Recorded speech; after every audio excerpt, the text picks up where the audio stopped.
Hi, my name is Sahara Dorsey. I'm a nurse practitioner with the Health Source of Ohio in both Williamsburg School-Based Health Center and Felicity Franklin School-Based Health Center. I will be reading How the Grinch Stole Christmas. All right. Every Who down in Whoville liked Christmas a lot. But the Grinch, who lived just north of Whoville, did not. The Grinch hated Christmas the whole Christmas season. Now, please don't ask why. No one quite knows the reason. It could be his head wasn't screwed on just right. It could be perhaps that his shoes were too tight. But I think that the most likely reason of all may have been that his heart was 2 sizes too small. But whatever the reason, his heart or his shoes, he stood there on Christmas Eve hating the Whos. Staring down from his cave with a sour, grinchy frown at the warm lighted windows below in their town, for he knew every Who down in Whoville beneath was busy now hanging a mistletoe wreath. And they're hanging their stockings, he snarled with a sneer. Tomorrow is Christmas, it's practically here. Then he growled with his Grinch fingers nervously drumming, I must find some way to stop Christmas from coming. For tomorrow he knew. All the Whos, girls and boys, would wake up bright and early. They'd rush for their toys. And then, oh, the noise. Oh, the noise, noise, noise, noise. That's one thing he hated. The noise, noise, noise, noise. Then the Who, young and old, would sit down to a feast, and they'd feast, and they'd feast, and they'd feast, feast, feast, feast. They would feast on Who pudding and rare Who beast. Who roast beef, which was something the Grinch couldn't stand in the least. And then they'd do something he liked least of all. Every Who down in Whoville, the tall and the small, would stand close together with Christmas bells ringing. They'd stand hand in hand, and the Whos would start singing. They'd sing, and they'd sing, and they'd sing, sing, sing, sing. And the more the Grinch thought of this Who Christmas sing, the more the Grinch thought, I must stop this whole thing. Why, for 53 years I put up with it now. I must stop this Christmas from coming. But how?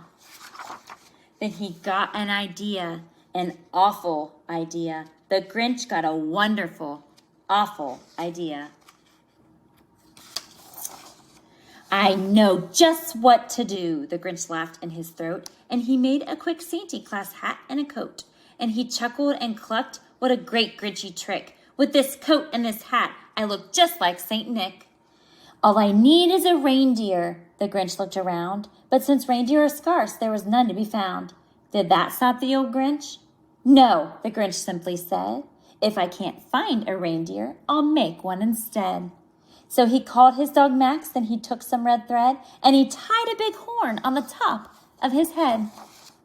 Then he loaded some bags and some old empty sacks on a ramshackle sleigh, and he hitched up old Max. Then the Grinch said, get up, and the sleigh started down toward the homes where the Whos lay a snooze in their towns. All their windows were dark. Quiet snow filled the air. All the Whos were all dreaming sweet dreams without care. When he came to the first little house on the square, this is a stop number 1, the old Grinchy Claus hissed, and he climbed to the roof, empty bags in his fists. Uh-oh. Then he slid down the chimney, a rather tight pinch. But if Santa Claus could do it, then so could the Grinch.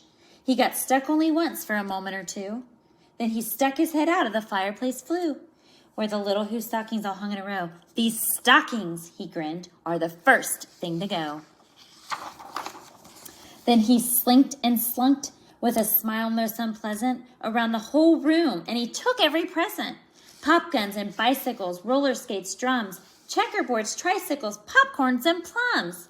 And he stuffed them in bags, and the Grinch very nimbly stuffed all of the bags, one by one, up the chimney.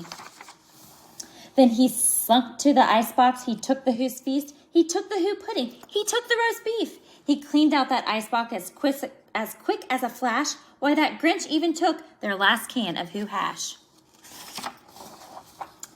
Then he stuffed all the food up the chimney with glee. And now, grinned the Grinch, I will stuff up that tree. And the Grinch grabbed the tree, and he started to shove when he heard a small sound like the coo of a dove. He turned around fast, and he saw a small Who, little Cindy Lou Who was not more than 2.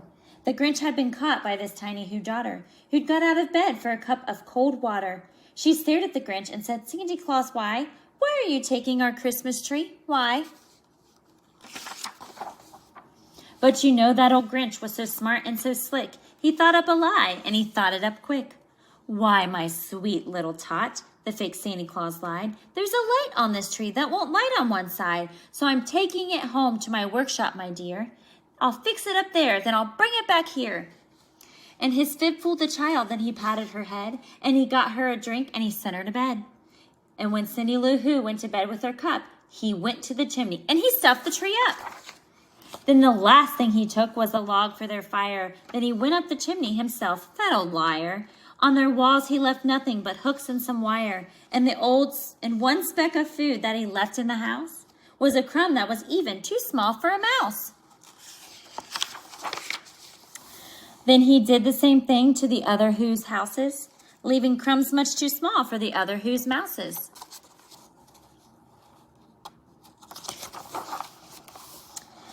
It was dawn, all the Who's still abed, all the Who's still a snooze when he packed up his sled, packed it up with their presents, the ribbons, the wrappings, the tags and the tinsel, the trimmings, the trappings. Uh-oh. What's he gonna do? Sneaky Grinch. 3,000 feet up the side of Mount Crumpet, he rode with his load to the tip-top to dump it. Pooh-pooh to the Who's, he was grinchingly humming. They're finding out now that no Christmas is coming. They're just waking up, I know just what they'll do. Their mouths will hang open a minute or two. Then the Who's down in Whoville will all cry, boo-hoo. "That's a noise," grinned the Grinch, "that I simply must hear." So he paused, and the Grinch put his hand to his ear. And he did hear a sound rising over the snow. It started out low, then it started to grow. But the sound wasn't sad. Why, this sound sounded merry. It couldn't be so, but it was. Merry, very. He stared down at Whoville, the Grinch popped his eyes. Then he shook. What he saw was a shocking surprise. Every Who down in Whoville, the tall and the small, was singing without any presents at all. He hadn't stopped Christmas from coming. It came. Somehow or other, it came just the same. And the Grinch, with his Grinch feet ice cold in the snow, stood puzzling and puzzling. How could it be so? It came without ribbons, it came without tags, it came without packages, boxes, or bags, and he puzzled 3 hours till his puzzler was sore. Then the Grinch thought of something he hadn't before. Maybe Christmas, he thought, doesn't come from a store. Maybe Christmas, perhaps, means a little bit more.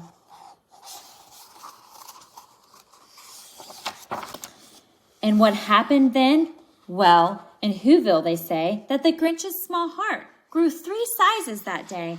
And the minute his heart didn't feel quite so tight, he whizzed with his load through the bright morning light. And he brought back the toys and the food for the feast. And he himself, the Grinch, carved the roast beef. So that was how the Grinch stole Christmas. I hope you guys all have a Merry Christmas and a wonderful holiday season. And thank you for choosing Health Source.